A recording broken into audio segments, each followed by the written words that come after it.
Ia uite, răț! Băi, parcă ești acasă, nu? Băi, i-am dat zoom de dânsul și... Lasă-i, lasă-te filmezi, ia povestește-i, cum mergeai tu cu rățele la baltă, mă filmează pe mine, filmează lacul. Bă, și ăsta-i lacăi? Dă-mă, țăran.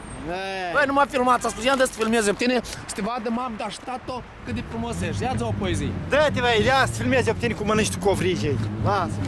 Băi, uite acolo, fii atent. Ce? Ia uite. Ui, blea.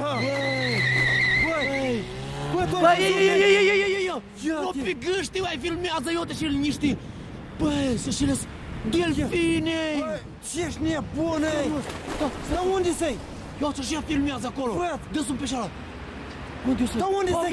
Ia, vino. Uite aici, ia. Dă-i covrigei, dă-i Dau. dă-i covrigei. Tași din cură, tași.